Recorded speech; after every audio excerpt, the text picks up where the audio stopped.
नमस्कार, मैं हूं राकेश टंडन। महंगाई और बेरोजगारी पर प्रदर्शन को लेकर कांग्रेस घिरने लगी है।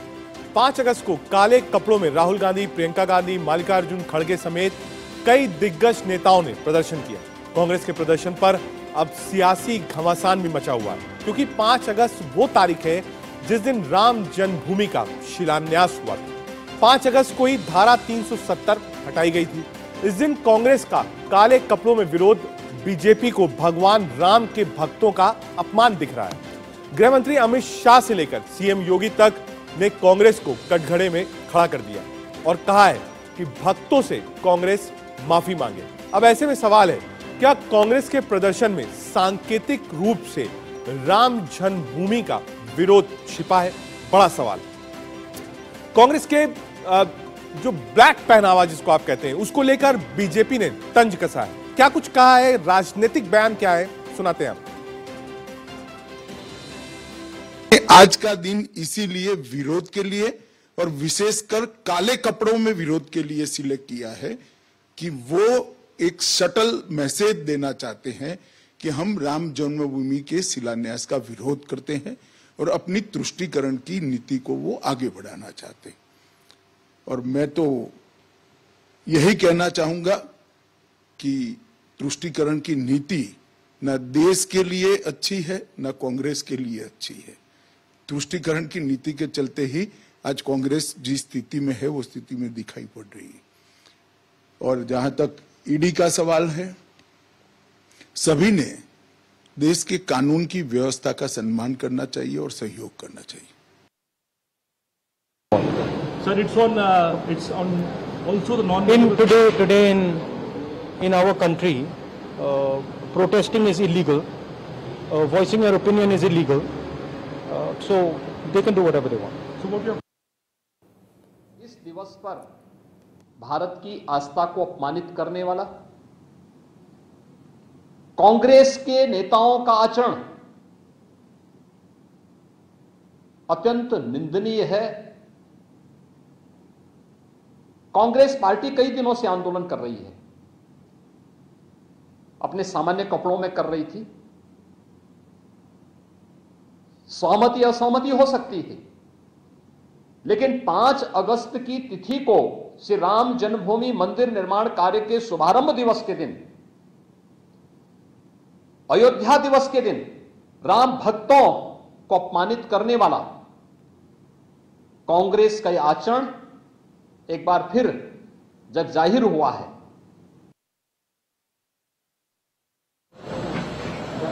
The Congress party had been agitating, protesting inside of the parliament, outside of the parliament against the astronomical height of inflation, as well as the unprecedented rate of unemployment. You will be astonished to note that 42% of population in India, they have been left unemployed. वहीं केंद्रीय गृह मंत्री अमित शाह ने राहुल गांधी के काले कपड़े पर सवाल उठाया, क्योंकि राहुल गांधी जब प्रेस कॉन्फ्रेंस कर रहे थे तो सफेद शर्ट थी, लेकिन प्रदर्शन के दौरान काला शर्ट पहन लिया था।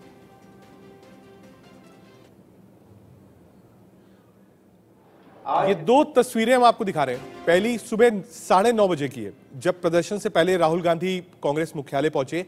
व्हाइट शर्ट हाफ स्लीव्स की उन्होंने पहनी हुई थी और ब्लैक आप कह सकते हैं सांकेतिक रूप से बांधा हुआ था। उसके बाद आप दूसरी तस्वीर देखिए, इसमें राहुल गांधी और जितने भी कांग्रेस के नेता हैं वो सब काली शर्ट या काला कुर्ता पहने हुए हैं।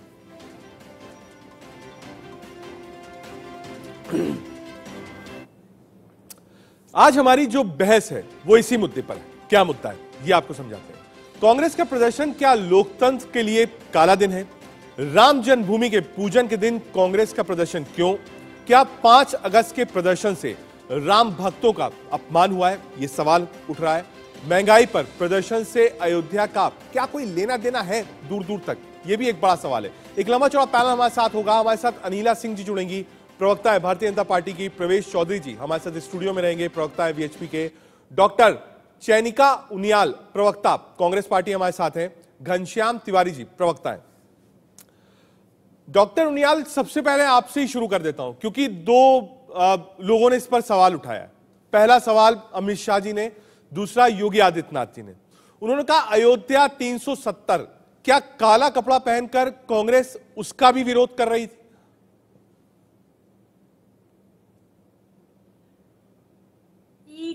कपड़े काले हों लेकिन नीयत और आपकी जो मन है वो काला नहीं होना चाहिए। दूसरी बात आपने ये कही कि राम जन्मभूमि का दिन ही क्यों चुना और ये राम भक्तों के साथ अपमान की बात है, तो मैं ये कहना चाहूंगी कि राम जन्मभूमि से अच्छा दिन कौन सा हो सकता है आम जनता के मन की बात को सरकार तक पहुंचाने का, जो कि कहते हैं ना, जैसे हमारे यहाँ कहावत है कि आप कबूतर जो है बिल्ली को देख करके आंख मूंद ले और ये मान ले कि बिल्ली है ही नहीं। हमारी सरकार का भी बिल्कुल वही हाल है। वो महंगाई देखने के बावजूद भी इस तरीके से आंख मूंद करके बैठी है कि सामने साफ साफ कह रही है कि महंगाई है ही नहीं। तो ऐसे में विपक्षी पार्टी का दायित्व क्या बनता है? इसका दायित्व यही बनता है कि जनता की बात को, जनता की भावनाओं को सत्ता के कानों तक पहुंचाए। ठीक है। और रही बात काले कपड़ों की, तो ये सरकार के विरोध में पहने गए थे, भगवान राम के विरोध में नहीं पहने गए थे। तो ये सिर्फ इतना है कि अपनी कालगुजारी, अपनी जो काली करतूतें हैं सरकार की, उनको छुपाने के लिए आप राम जी के पीछे छुप नहीं सकते हैं। भाई भगवान भी देखता है, आखिर कर्मों का हिसाब तो सबका होता है, तो उनका भी होगा। ठीक है, घनश्याम जी आपके पास आऊंगा, एक बार प्रवेश चौधरी जी के पास। प्रवेश जी, ये तो कह रहे हैं साहब, अगर वो दिन राम का था और वो भी चुना गया तो जो अत्याचार था उसके खिलाफ सड़कों पर कांग्रेस थी और काला कपड़ा पहने हुई थी, इसमें हर्ष क्या था? अनिला जी भी आ गई है हमारे साथ। आ रहा हूं अनिला जी आपके पास। प्रवेश जी, नहीं, ये एक्चुअली मुस्लिम तुष्टीकरण है और कुछ नहीं, एक संकेत देना है मुस्लिम समाज को कि ये जो भी भाजपा ने किया, 370 हटाया 5 अगस्त के दिन, 335A हटाया 5 अगस्त के दिन, जिससे कि वहाँ के जम्मू कश्मीर के रियासत में रहने वाले, वहाँ के राज्य में रहने वाले तमाम दलितों को, तमाम महिलाओं को हक और हुकूक मिले। तो ये उसके खिलाफ मुस्लिम समाज, कुछ वहाँ का मुस्लिम समाज है, ये उसको संकेत देने के लिए दिन चुना गया। वहीं पर राम भक्त जिन्होंने तमाम वर्षों तक आंदोलन किया, ये उनको भी संकेत देने की आवश्यकता इन्होंने दिखाई कि वो हम आपके साथ नहीं बल्कि हम उस मुस्लिम समाज के साथ हैं, जो मुस्लिम समाज इन तमाम चीजों का विरोध कर रहा था। यानी कि टोटलिटी के अंदर देखा जाए तो केवल और केवल कांग्रेस का मुस्लिम तुष्टीकरण का एक इतिहास रहा है। आप देखेंगे आ रहा हूं प्रवेश में, आ रहा हूं, ओपनिंग कमेंट हो गई, एक बार आ रहा हूं। अनिला जी आपके पास भी आऊंगा। घनश्याम तिवारी, समाजवादी पार्टी, सांकेतिक रूप से आप भी महंगाई और इन सब चीजों में, मैंने देखा हाउस में सरकार के खिलाफ है। ये जो ब्लैक कपड़े, black kurta, black bands, black T shirts और उसके बाद राम, उसके बाद कश्मीर, क्या कोई कॉम्बिनेशन है? क्या कोई कनेक्शन है? घनश्याम जी और को पैनलिस्ट को देखिए, इसमें उतना ही कनेक्शन है जितना जय शाह का क्रिकेट से कनेक्शन है कि आपको क्रिकेट से कोई लेना देना नहीं है, लेकिन आपके पास सत्ता है तो आपको थोप दिया गया। इसमें उतना ही कनेक्शन है जितना वीएचपी के प्रवक्ता के काले बाल और काली मूंछ का कनेक्शन। ये असली है या नकली है भाई साहब? ये क्या आप भगवान राम के विरोध में काले बाल करके आए, काली मूंछ करके आए हैं और आपकी काली टाई का? ये तो बदतमीजी है सरासर कि जनता जो है महंगाई के बोझ के तरह दबी जा रही है। ये सरकार जो झूठ बोल करके कि 40 रुपए में पेट्रोल आएगा, 40 रुपए में डीजल होगा, 2 करोड़ रोजगार आएंगे, काला धन आएगा, झूठ बोल करके जनता पर हावी होती है। 27 लाख करोड़ इन्होंने पेट्रोल डीजल के टैक्स जनता से वसूले हैं, हर किसी को बेरोजगारी में झोंक दिया है। जब लोग मरने लगते हैं तो कहते हैं कि ऑक्सीजन की कमी से कोई नहीं मरा। ये सरासर बदतमीजी है जो जनता के साथ कर रहे हैं, किसी पार्टी के साथ नहीं कर रहे हैं। ये लोग कह रहे हैं कि महंगाई नहीं है, इनके सांसद कहते हैं कि 80 करोड़ लोगों को फ्री फंड में खाना दिया गया। आज के समय में भारत में अगर आप सांस ले रहे हैं, अपनी मेहनत की रोटी का निवाला ले रहे हैं, तो थैंक यू मोदी जी कहिए, उस पर टैक्स दीजिए और इनकी इस तरह की बदतमीज और बिल्कुल बिना सिर पैर की दलीलों को सुनते रहिए कि आप अगर महंगाई का विरोध कर रहे हैं तो आप भगवान राम का विरोध कर रहे हैं। मुझे तो समझ में नहीं आता कि या तो इन लोगों को इस तरीके से सोचने के लिए भारतीय जनता पार्टी ने, आरएसएस ने ट्रेन कर दिया है, या फिर इनको लगता है कि इस तरह की बेवकूफी करके ये लोग अपनी राजनीति को मजबूत कर लेंगे। जो आपका दर्शक देख लेगा है, उसे नहीं पता कि महंगाई कितनी है, उसे नहीं पता वो अपने बच्चों की फीस नहीं भर पा रहा, उसे नहीं पता कि उसके बेटियों के पास रोजगार नहीं है, उसे नहीं पता कि उसके माँ बाप जिन्हें पेंशन मिलता था उनकी ब्याज दर कम हो गई है। वो दर्शक देख रहा है और वो भी देख रहा है कि यही लोग हैं जिन्होंने कहा था अच्छे दिन आएंगे, सिवाय ठीक है। इनके अपने चेले पार्टियों के किसी के अच्छे दिन नहीं। अनिला जी, ये कैसा मजाक है? घनश्याम जी कह रहे हैं, डॉक्टर उनियाल भी यही कह रहे हैं। क्या अब आपने काली बिंदी लगाई है, किसी ने काली साड़ी पहन ली, कई और एमपीज थे जो कांग्रेस के साथ नहीं थे, उन्होंने भी ब्लैक पहना हुआ था। तो ये ब्रांडिंग कैसे हो जाएगी? अगर प्रोटेस्ट है तो वो प्रोटेस्ट है, कोई कांग्रेस पार्टी खुल के तो आई नहीं कि साहब राम जन्मभूमि 370-35 से काम विरोध कर रहे हैं। कांग्रेस पार्टी ने तो बाकायदा सीडब्ल्यूसी में पास किया कि हम साथ खड़े हैं निर्णय के, चाहे वो कश्मीर का हो चाहे अयोध्या का हो। अनिला जी, मेरी सबको राम राम।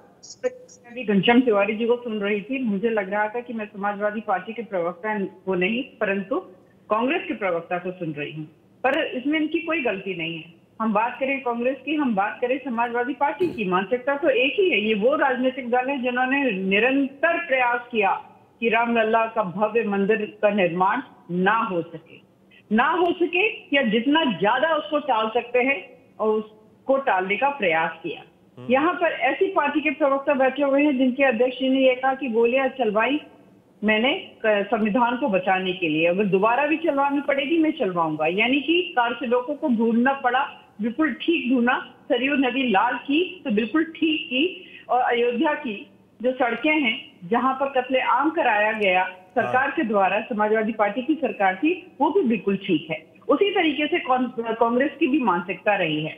यहाँ पर आप चाहे जितना भी कहते रहे, काला रंग पहनकर जिस प्रकार से ये लोग उतरे, काला रंग आज जब भी आप देखेंगे आज की तारीख में आपको क्या लगेगा? मैम, पहला पार्ट, क्योंकि अब आप ब्लैक पार्ट पे जाएंगी तो वो कांग्रेस के प्रवक्ता आंसर देंगे। पहला पार्ट आपने मुलायम सिंह जी का नाम लिया, दूसरा आपने कहा कि साहब तुष्टीकरण की राजनीति। घनश्याम जी रिप्लाई।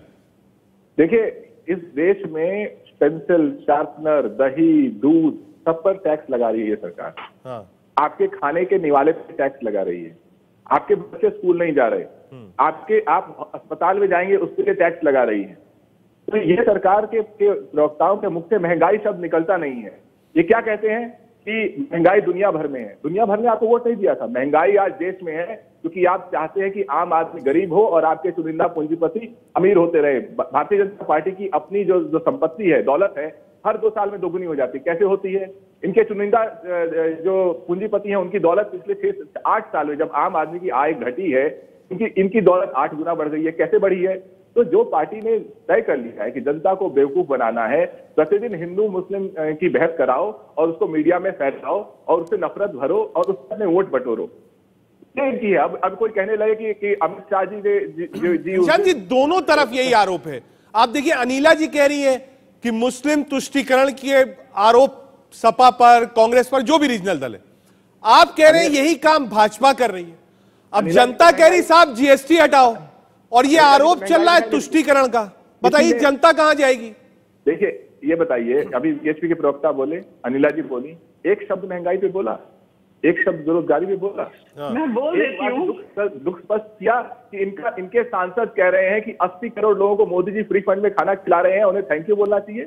इन लोगों को शर्म आनी चाहिए। जिन लोगों की वोट से ये लोग सत्ता पे काबिज हुए हैं, जिसके चलते ये आलिशान बंगलों में रह रहे हैं, आलिशान गाड़ी में घूम रहे हैं, इनकी मेहनत की कमाई नहीं है।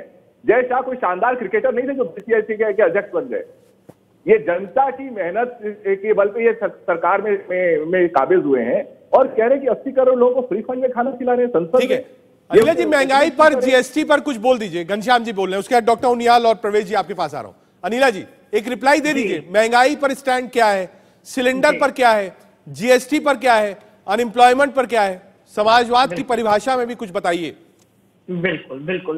देखिए, व्यक्तिगत रूप से मैं घनश्याम जी का बहुत सम्मान करती हूँ, बहुत ही पढ़े लिखे व्यक्ति हैं, दानिशमंद हैं, परंतु जिस प्रकार का ये इस वक्त एक पूरी जो पिक्चर यहाँ पे पोर्ट्रेट कर रहे हैं, मुझे वाकई में बहुत आश्चर्य हो रहा है।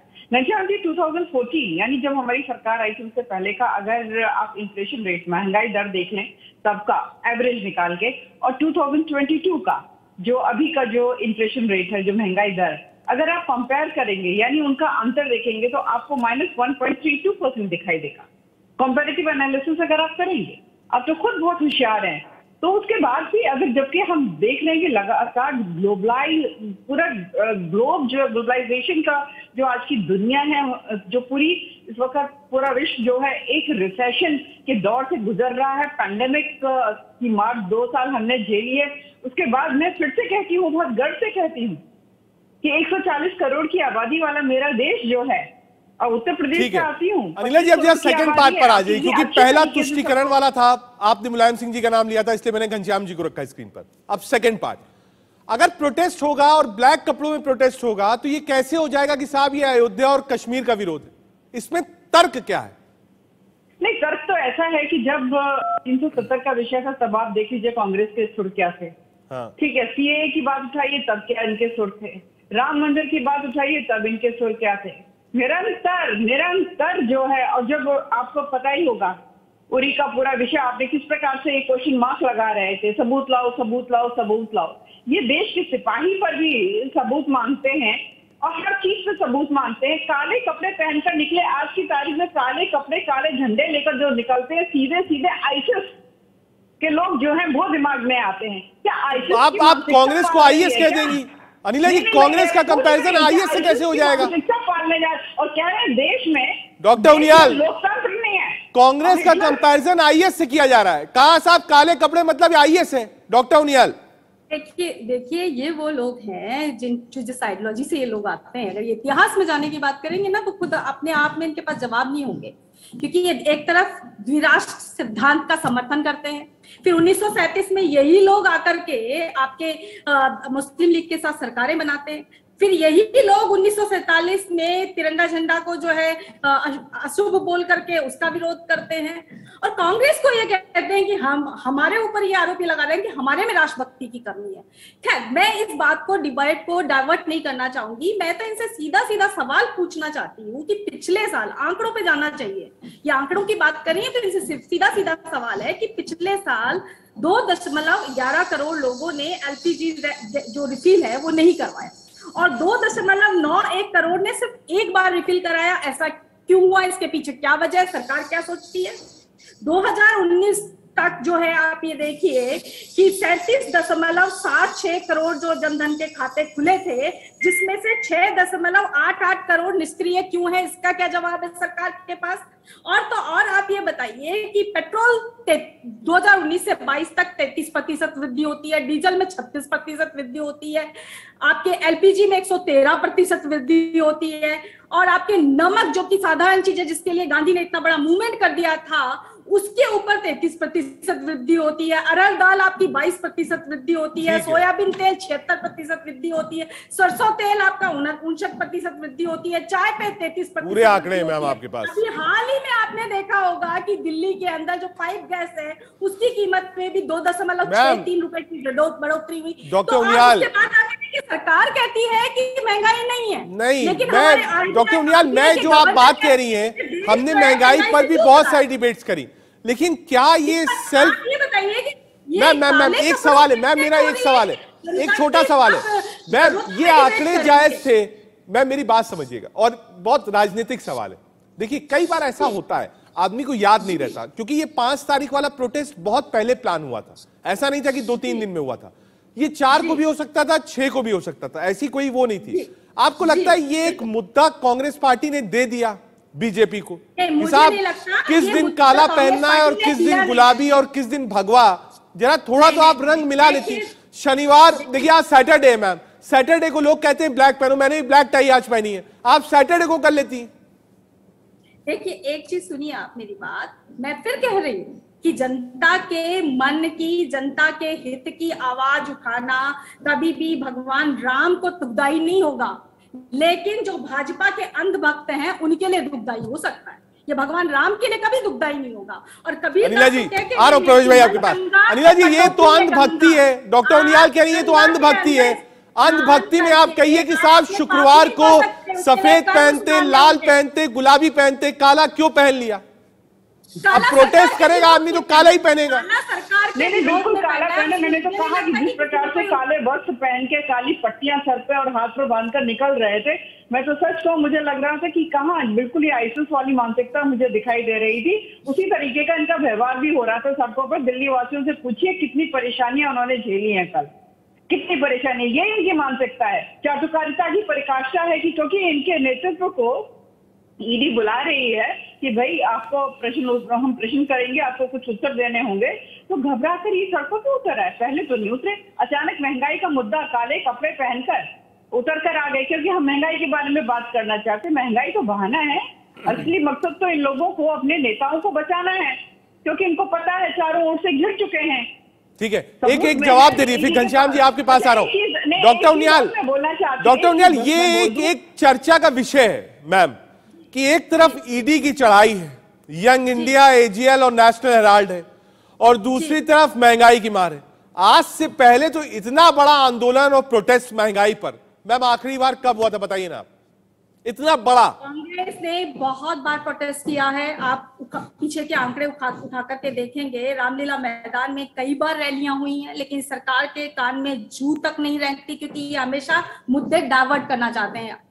मैडम कह रही थी कि भाई ये जो है ईडी का कारण है। मैं तो ये कहूंगी कि ईडी तो बहाना है, बेसिकली महंगाई से जनता का ध्यान बटाना है, ये बेसिक नारा होना चाहिए। आपको इससे कोई फर्क नहीं पड़ता। आपने वरिष्ठ नागरिकों की जो है छूट ट्रेन के अंदर बंद कर दी, लेकिन कोई point taken ma'am, doctor Uniyal point taken. आ रहा हूं नीला जी आपके पास, घनश्याम तिवारी जी आपके पास भी आ रहा हूं, प्रवेश जी आपके पास चलूंगा। जीएसटी देना पड़ेगा, उससे किसी का मन नहीं दुखता है, लेकिन आ रहा हूं डॉक्टर उनियाल आ रहा हूं। आपने ठीक है, आपने एक पॉइंट दे दिया कि आपको महंगाई से हटाना था, इसलिए साहब ईडी भेज दी। ठीक है, मान लिया बात। घनश्याम जी आ रहा हूं आपके पास, प्रवेश चौधरी जी 40 सेकंड में। ये जो एक ट्विस्ट है जो सामने रखा गया है कि साहब ये राम भक्तों का अपमान है, और फिर आप आइए जो एक नेशनलिस्ट सेंटिमेंट है कश्मीर को लेके, कहा साहब उसके खिलाफ भी है, और फिर तीसरा आरोप है तुष्टीकरण की राजनीति का। रजत जी, ये डॉक्टर उनियाल प्रोफेसर हैं, दिल्ली विश्वविद्यालय में पढ़ाती हैं, मैं जानता हूं अच्छे से। इतिहास की इन्होंने बात करी। अरे कांग्रेस का तो इतिहास ही यही है, तुष्टीकरण का इतिहास है।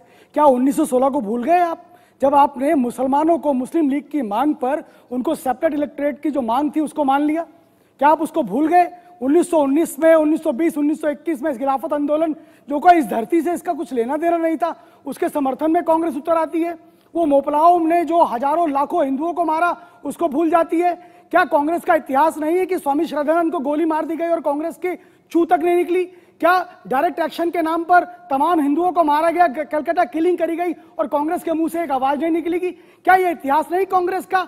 जब अयोध्या के अंदर राम भक्तों के ऊपर गोलियां चलाई गई तब कांग्रेस की एक आवाज नहीं निकली। और पारिवारिक समाजवाद के प्रवक्ता जो बैठे हुए घनश्याम जी, ये पारिवारिक समाजवाद जो है, इस समाजवाद के लोगों ने ही मारा था और आपने उसके साथ सरकार बनाने के लिए प्रयास किया, चुनाव लड़ा था। तो ये आपका इतिहास है, तुष्टीकरण का इतिहास। और आप ये संकेत देना चाहते हैं इस देश के मुसलमानों को कि हम आखिरी दम तक आपके साथ रहेंगे, हम आपका जो तुष्टीकरण हम करते आ रहे हैं तब वर्षों से वही काम करेंगे, हम आपके पक्ष में खड़े होंगे। ये इसलिए चुना गया। ये 4 तारीख भी हो सकता था, ये 6 तारीख भी हो सकता था, ये 7 तारीख भी हो सकता था। हमें काले कपड़े से कोई दिक्कत नहीं है, हमें आपके प्रदर्शन से कोई दिक्कत नहीं है। देश में बेरोजगारी और ये सब चीजें आप मानते हैं तो होंगी, उस पर आप प्रदर्शन करना चाहिए आपको, वो आपका डेमोक्रेटिक राइट है। लेकिन क्योंकि 5 तारीख आपने चुना है, वो इसलिए चुना है क्योंकि आप 1916 की जो घटनाएं हैं वहां से बताने का संकेत दे रहे हैं मुसलमानों को कि इतिहास देखिए, हम आपके साथ थे। इसलिए आप गुजरात के चुनाव में, आने वाले चुनाव में आप सभी लामबंद होकर के कांग्रेस पार्टी को वोट दीजिए। ये केवल और केवल आपकी वोट की राजनीति है। ठीक है, एक बार डॉक्टर उनियाल एक बार रिप्लाई कर दीजिए, जो ये तुष्टीकरण की आरोप लगाया आप पर, एक बार डॉक्टर उनियाल रिप्लाई कर दीजिए। और घनश्याम जी आपका भी नाम लिया है, वो परिवारवाद और समाजवाद। आ रहा हूं आपके पास भी जी। ये तुष्टीकरण की राजनीति का आरोप लगा रहे हैं, इनसे पूछिए 1942 में जब भारत छोड़ो आंदोलन हो रहा था, इस देश का हर नागरिक इस आंदोलन में साथ था। इवन आपके क्या कहते हैं कि हर मतलब धर्म और जाति और क्षेत्र के लोग उस आंदोलन से जुड़े हुए थे। तब आरएसएस ने किसका समर्थन किया था? ब्रिटिश सरकार का समर्थन किया। एक सवाल के साथ अपनी बात को खत्म करूंगी। एक सवाल मेरा इनसे है कि इस देश के अंदर जितने भी स्वतंत्रता संग्राम सेनानी हुए हो, भगत सिंह की फांसी हुई हो तो वो सिर्फ सिखों और पंजाब के लिए नहीं हुई थी। नेहरू का जो संघर्ष था वो सिर्फ कश्मीर और पंडितों के लिए नहीं था। सुभाष चंद्र बोस की आजाद हिंद फौज थी तो वो सिर्फ कायस्थों या बंगाल के लिए नहीं थी। और गांधी का इतना बड़ा जो संघर्ष था वो सिर्फ गुजरात और गुजरात में बनियों के लिए नहीं था। और आप ये आ रहा हूं एक बार घनश्याम जी आपके पास भी आऊंगा। ये जो परिवारवाद वाला समाजवाद है ये भी समझेंगे जो आरोप लगाया है प्रवेश चौधरी। आ रहा हूं डॉक्टर उनियाल, आ रहा हूं, सीधे अपने पैनल पर चलेंगे। और घनश्याम जी आपके पास ये जो तुष्टीकरण का आरोप लगाती है बीजेपी, कहा साहब सपा भी साथ में ही है, और दूसरा जो प्रवेश जी ने कहा परिवारवाद समाजवाद एक साथ। घनश्याम तिवारी जी। देखिए प्रवेश जी अच्छा बोलते हैं, मैं इनसे कुछ सवाल पूछता हूँ। आप प्रवेश जी ये बताइए 23 मार्च की क्या सिग्निफिकेंस है, 26 नवंबर की क्या सिग्निफिकेंस है, 8 अगस्त की क्या सिग्निफिकेंस है, 1 अगस्त की क्या सिग्निफिकेंस है, इनमें से कोई एक आप 30 जनवरी की क्या सिग्निफिकेंस है। मुझे तो आश्चर्य होता है कि आप इतने अच्छे वक्ता हैं और आपने 1916 से आजादी की बात की और अंग्रेजों की बात ही नहीं की। मतलब कमाल है आप लोगों का। ऐसा लगता है कि देश को आजादी जो है कांग्रेस पार्टी से मिली, कांग्रेस पार्टी और महात्मा गांधी दिला नहीं रहे थे। 23 मार्च आपको शायद ध्यान नहीं हो, क्योंकि आप 5 कांग्रेस पार्टी उस समय एक मूवमेंट था। परवेश जी एक बार कंप्लीट करने दी। नहीं परवेश जी आप जब बोले थे वो भी नहीं बोले थे, एक बार उनको कंप्लीट करने दी तब आऊंगा आपके पास। इनमें से एक दिन की भी अहमियत आप गिना नहीं सकते, क्योंकि आरएसएस आपको पढ़ाता ही नहीं है। आपको नहीं पता 23 मार्च को क्या हुआ था, आपको नहीं पता 1 अगस्त को क्या हुआ था, आपको नहीं पता 8 अगस्त को क्या हुआ था, आपको नहीं पता 26 नवंबर को क्या हुआ था, आपको नहीं पता 30 जनवरी को क्या हुआ था। बताइए। देखिए इस देश को ये जानना पड़ेगा कि इस देश की आजादी की लड़ाई जो सबसे बड़ी लड़ाई थी, उसमें आरएसएस और ये जितने लोग आज राष्ट्रभक्ति का चोगा पहन के घूम रहे हैं, इनकी कोई भूमिका नहीं थी। अगर भूमिका थी तो ये देश के खिलाफ कोई भूमिका थी। और रही बात महंगाई की, ये समूचे लोग ये बड़ी बड़ी बातें कह रहे हैं। क्या ये सच नहीं कि इन लोगों ने कहा था, बड़े बड़े पोस्टर लगाए थे, बहुत हुई महंगाई की मार, पेट्रोल डीजल से देश को लूटने वाले लोग, पेट्रोल पंप पे नरेंद्र मोदी जी की तस्वीर लगी हुई है। शर्म नहीं आती आप लोगों को? 27 लाख करोड़, क्या जानते हैं संसद में क्या कहा गया? 22 करोड़ युवाओं ने रोजगार के लिए सेंट्रल गवर्नमेंट ने अप्लाई किया, 7 लाख रोजगार से। क्या इन 22 करोड़ युवाओं को काला कपड़ा पहन घूमना नहीं चाहिए? या जिन लोगों को महंगाई की मार झेलनी पड़ रही है, 41 लाख लोगों ने अपने बच्चों को प्राइवेट स्कूल से उनका नाम कटा दिया है। क्यों? फीस नहीं भर पा रहे हैं। क्या इनके माँ बाप काला कपड़ा लेके नहीं घूमेंगे? आपके तारीख का, आपके मुहूर्त का इंतजार करेंगे? देखिए मैंने शुरू में कहा, भारतीय जनता पार्टी ने बदतमीजी की और बेशर्मी की हद कर रखी है। उनको लगता है कि जनता बेवकूफ है, वो देख नहीं रही कि चंद मुट्ठी भर लोग अमीर हो रहे हैं, आम आदमी गरीब हो रहा है। न उसकी पेंशन पे इनका डाका डाल सकते हैं, उसके रोजगार पे डाका डाल सकते हैं, उसके निवाला पे डाका डाल सकते हैं, फिर बोलेंगे थैंक यू मोदी जी। कहो प्रवेश जी। ऐसा है, घनश्याम जी को शायद नॉलेज नहीं है। जब पहली बारी ध्वज लहराया गया ना, तिरंगा, तब उस तिरंगे को लहराने में जयसिंह राजपूत संघ के कार्यकर्ता थे और नेहरू जी ने उनको सम्मानित किया। 1931 के अंदर संघ ने पद संचलन में भगवे ध्वज को नहीं, तिरंगे को लेकर के संचलन किया। और डॉक्टर हेडगेवार नागपुर कांग्रेस के जनरल सेक्रेटरी थे। नागपुर के अंदर कांग्रेस के अधिवेशन के संचालन समिति के प्रमुखों में वो एक थे। और किस प्रकार से आजादी के लड़ाई में राष्ट्रीय स्वयं संघ का योगदान रहा, वो आपको आराम से मिल जाएगा। आप मेरा नाम गूगल पे टाइप करेंगे तब भी आपको बहुत सारी डिटेल मिल जाएंगी और विद रेफरेंस मिल जाएंगी, कहां कहां पर संघ ने क्या क्या बलिदान किया। यहां से नहीं, दक्षिण में तमिलनाडु के अंदर भी किस प्रकार के संघ के स्वयंसेवकों ने 1942 के आंदोलन के अंदर अपना जो है बलिदान दिया। ये पूरा इतिहास है। लेकिन क्योंकि संघ समाज का संगठन है, वो आपकी तरह चिल्लाने वाला संगठन नहीं है। वो चिल्लाएगा नहीं कि हमने किया है, आज भी नहीं करता है। आज भी तमाम तरह के सेवा के प्रकल्प संघ चलाता है, लेकिन शोर नहीं मचाता और ना मचाने को उसको शौक है। तमाम लाखों कोविड के दौर के अंदर लाखों कार्यकर्ता जो है लगे रहे, लेकिन क्या कहीं उन्होंने कोई विर्त दिया, कोई रिपोर्ट दी कि हमने काम किया? समाज ने उसको रिकॉग्नाइज किया। इसीलिए देश और दुनिया का सबसे बड़ा स्वयंसेवी संगठन कोई है तो राष्ट्रीय स्वयंसेवक संघ है। घनश्याम जी इसको समझ लीजिए। घनश्याम जी जवाब। सबसे बड़ा संघ उन 22 करोड़ युवाओं का है जिनको कहा गया कि 2 करोड़ रोजगार दिया जाएगा। 7 लाख लोगों को रोजगार मिला है। आप ये बताइए कि संघ ने कब तिरंगा लहराया और 1931 में कौन सा तिरंगा अडॉप्ट हो गया? देखिए ये आप लोगों को जो फूल जलूल हिस्ट्री पढ़ाई जाती है वो सिर्फ इसलिए क्योंकि आपको घनश्याम जी, भगवा ध्वज हमारा गुरु है। मुझे बात पूरी करने दीजिए। मैं चाहता हूँ एक एक करके बोलिए, सब लोग एक साथ बोलेंगे तो नहीं हो पाएगा। चाहे वो संविधान है, चाहे वो देश का तिरंगा है, चाहे वो आजादी की लड़ाई है, ये तो देश के इतिहास में है। इसके लिए कोई खुदाई करने की जरूरत नहीं है, पढ़ाई करने की जरूरत है। देश के इतिहास में आप तमाम लोग इसके खिलाफ थे, आप तमाम लोग। और आज मैंने आपको इतिहास बता दिया। आपका बस चले तो आप, मैंने आपको इतिहास बता दिया। ये तो आप इतिहास नहीं बता सकते, आप सिर्फ मैंने आपको इतिहास बता दिया। ठीक है, एक बार हम वापस आते हैं जरा काले कपड़ों पर, क्योंकि लोग समझना चाहते हैं कि काले कपड़े से अयोध्या का विरोध कैसे हो गया।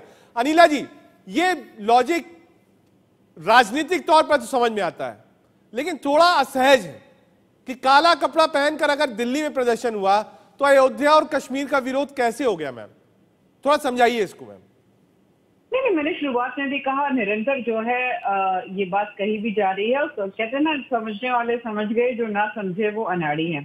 पर आपके प्रश्न का मैं उत्तर दूं उससे पहले केवल और केवल घनश्याम जी को मैं एक बात बता देती हूँ, जबकि मैं संघ की प्रवक्ता नहीं हूँ, भारतीय जनता पार्टी की प्रवक्ता हूँ। 1931 में जब कांग्रेस की एग्जीक्यूटिव हुई थी, वहां पर ये चीज बता भी दी गई थी कि जो संघ है वो भी तिरंगे को लेकर उन्होंने पूरी सहमति, स्वीकारता और उसको मान लिया है, अपना लिया है।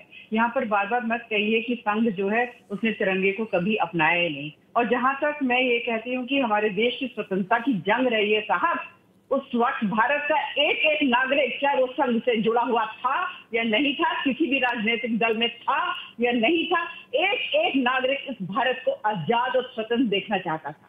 बार बार ये कहकर कि नहीं ये इसका पूरा श्रेय हम लेंगे, आपको नहीं देंगे, इस नागरिक को देंगे, उस नागरिक को नहीं देंगे।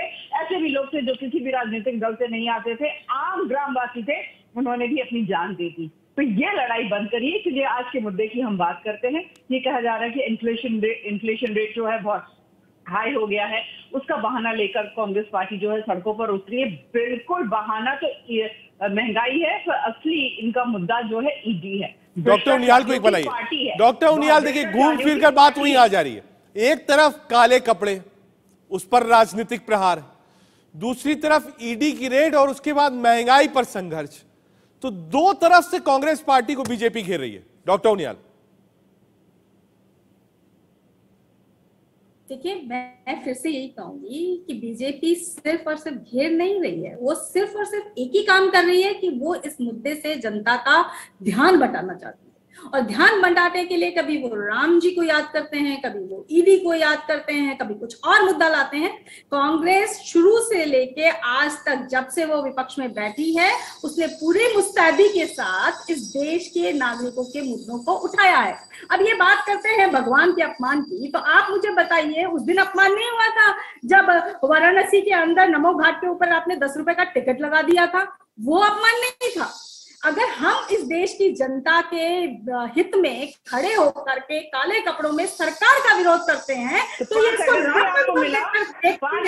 मैं आपसे ये पूछना चाहती हूँ कि क्या सरकार प्रभु राम को प्रतिनिधित्व करती है? यहाँ पे क्या प्रभु राम का प्रतिनिधित्व है?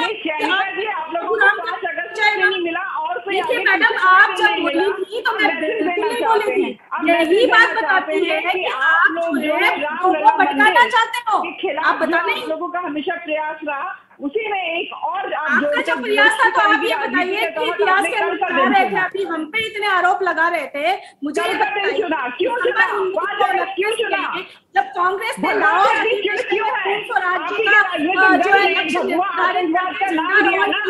पूरी दुनिया में कहीं भगवा आतंकवाद का नाम नहीं होता है, सारे देश में झंडा फहराने की बात की।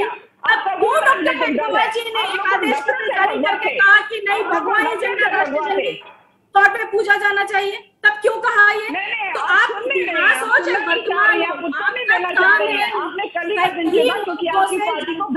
वर्तमान इसके अलावा आपका कोई ज्ञान नहीं है। और रही बात देश की जनता ने खड़े होने की, सोमवार हो चाहे रविवार हो, हर दिन कांग्रेस खड़े होकर के बोलेगी। आप कभी भी हमें रोक नहीं सकते। मोदी जी की तुलना हिटलर से करते हैं। हिटलर के समय होलोकॉस्ट हुआ था। होलोकॉस्ट की अगर मैं बात करती हूँ तो सबसे बड़ा होलोकॉस्ट कांग्रेस की सत्ता में हुआ है। 1947 में देख लीजिए, सिख धर्मों में देख लीजिए किस प्रकार का होलोकॉस्ट हुआ है। सिखों का कत्लेआम हो गया था। और आप बात करते हैं कि नरेंद्र मोदी जी जो है वो हिटलर की तरह है। कांग्रेस अपने गिरेबान में झांक कर देखे, जिस तादाद में गिरेबान को में झांकना है, आप पहले अपने गिरेबान में जाके, कांग्रेस सत्ता में नहीं है, सवाल सरकार से पूछे जाते हैं। मैडम आप बार-बार बोल जाते हैं कि आप अब विपक्ष में नहीं है, आप सवाल नहीं करेंगे, सवाल आप तक पूछने करवाया, और जब आपसे सवाल पूछे जाते हैं तो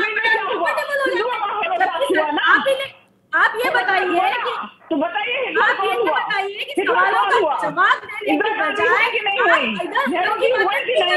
आप सवालों के जवाब ठीक है, मैम आ रहा हूँ। अनिला जी एक मिनट, एक छोटा सवाल डॉक्टर उनियाल आपसे।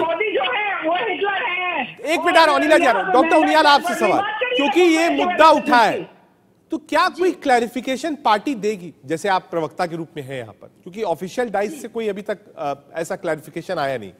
क्या आपको लगता है ये चीज क्लैरिफाई करनी चाहिए? क्योंकि आप कोई भी चीज करती हैं, कोई भी काम होता है, उसमें कुछ ना कुछ निगेटिव हो जाता है, उसमें मैसेज चला जाता है आप कांग्रेस पार्टी तो एंटी हिंदू है। इतना बड़ा प्रोटेस्ट था, बात हो रही है काले कपड़े की, अयोध्या की, कश्मीर की। तो यही तो आपको समझने की जरूरत है कि कोई भी जनता का मुद्दा हो तो उस मुद्दे को तुरंत वो गायब क्यों हो जाता है। ये ट्रिक कर रहे हैं ना, इसी तरह की ट्रिक से तो आप जनता के मुद्दों से ध्यान बंटवाते हैं।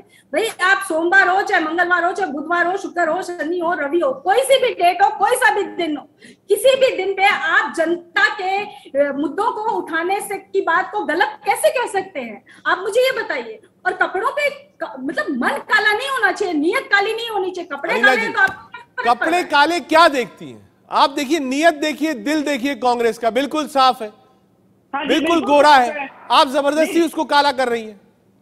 जी, जहां तक मेरी जानकारी है, जो क्रिश्चियनिटी है उसमें जब काले कपड़े पहने जाते हैं तो अफसोस जो है उसके साथ जोड़ा जाता है।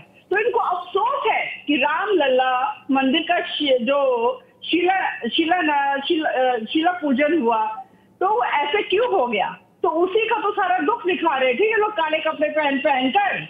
और क्या है, मैं तो पूछती हूँ, आज महंगाई की बात कर रहे हैं मैडम, बताइए जब हमारे यहाँ इन्वेडर्स आए थे, इस्लामिक इन्वेडर्स आए थे, उससे पहले भारत का कंट्रीब्यूशन वर्ल्ड जीडीपी में 40% था।